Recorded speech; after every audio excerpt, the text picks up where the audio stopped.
Do you keep getting stuck in toxic relationships? Do you feel like you attract the same person each time? Well, this video is for you. This is going to be the no BS guide to attachment style psychology and a video that hopefully will help you heal. This video is dedicated to Jacob from a year ago. Bitch, you have come a long way. So if you're ready to gain some insight into attachment style psychology, stick around and find out.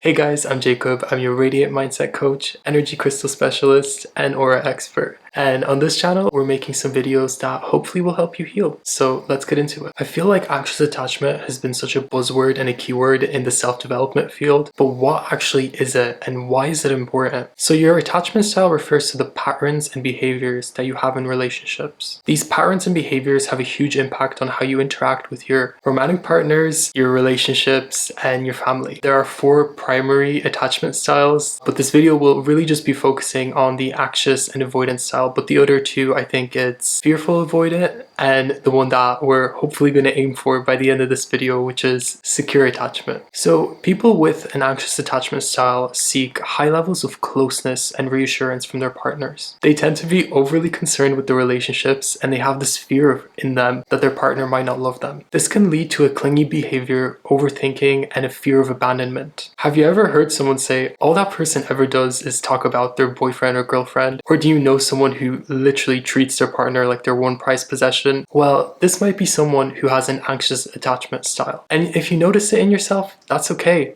A year ago, I was right there with you, sitting at the same table. Not only can you heal from this by informing and educating yourself about the different attachment styles, but you can also help others heal. So let's get into the basic characteristics of the anxious attachment style. Someone who craves constant validation and intimacy, someone who worries about being rejected or unloved, someone who is sensitive to their partner's cues and changes. So you might be wondering, these people who crave constant validation, who might they attract?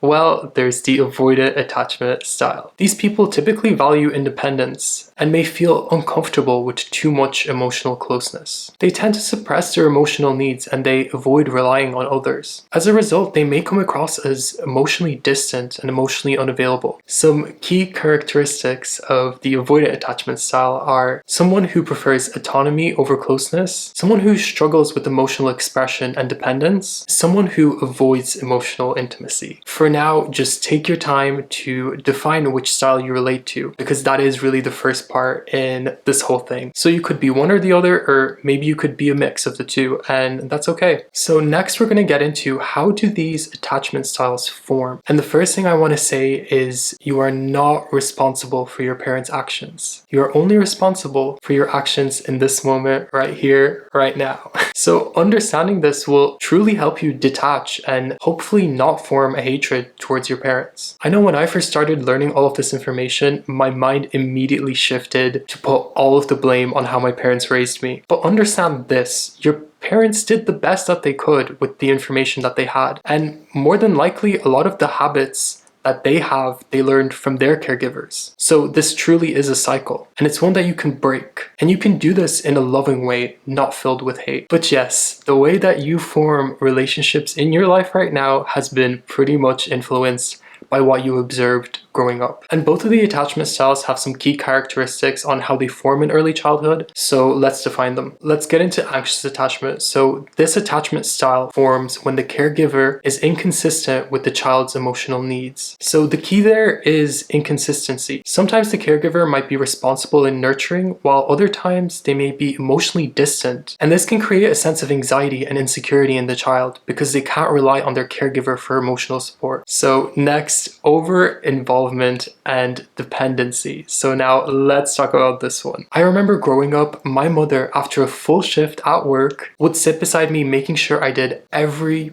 bit of my homework. For her, it was this obsession of having me do good in school because she didn't get to pursue her education. And I understand this now, but as a child, I had no idea. And I was being closely monitored and really only praised if I was perfect. And it's funny because this sort of attachment style would play out in my life over and over again until I took some actionable steps to heal myself. And lastly, there's the good old fear of abandonment. So the child will grow up fearing abandonment and will constantly seek reassurance and approval from their partners in a relationship. As adults, people with anxious attachment often exhibit a lot of traits of clinginess and overdependence, and they'll frequently feel anxious about the possibility of rejection or abandonment. And I'll quickly touch on avoidant attachment as well. So then avoidant attachment forms when the caregiver is emotionally unavailable, dismissive, or rejecting of the child's needs. I wouldn't say this is the exact opposite of anxious attachment, but in a way I do think they are kind of linked. So now I want to get into, how do you heal from these attachment styles? So you've taken your time now, you've identified which attachment style you have, you know how it forms. How do you begin the healing journey? So I want to start by saying this. If you didn't experience healthy love and support in your childhood, your teenage years will be filled with you searching for that love, only to find that self-love is truly the key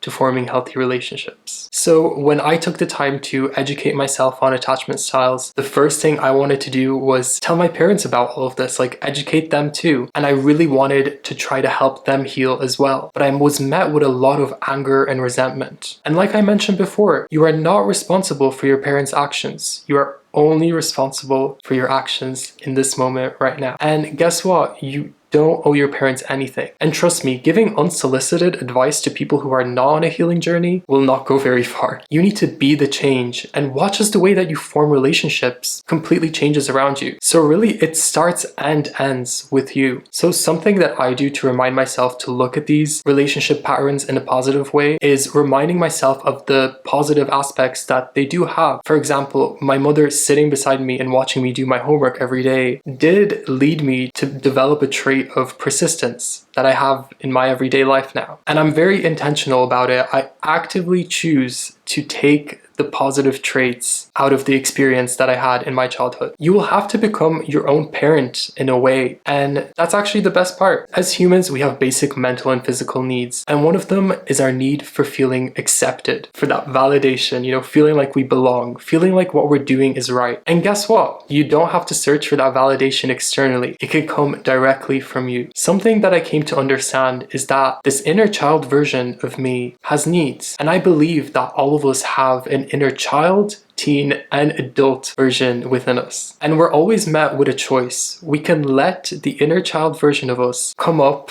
and display all these emotions and thoughts, and we can deal with them in the same way that our parents dealt with us, or we can create new healthy ways to deal with our inner child. For me, anytime that my inner child makes an appearance, I take a step back and I tell him it's okay, it's going to be okay. I validate what he's feeling in the moment. And for me, this is something that I didn't get growing up, so getting to do it for myself now is really healing. But really just understanding that separation, that we have a child, teen, and adult version within us, can really help you. So anytime the child version of me comes up, I let him cry out, let him, display all these emotions, but then the adult version will take over and, kind of clean up the mess in a way. So affirmations are a great way to affirm that you are valid. And here are some affirmations that I use every day. I have a deeper love and appreciation for myself. I approve of myself and people approve of me. And I take my time to say these with full emotional conviction. And the emotional conviction part is quite important. And if you guys want to learn more about like manifestation, emotional conviction affirmations, there's this video by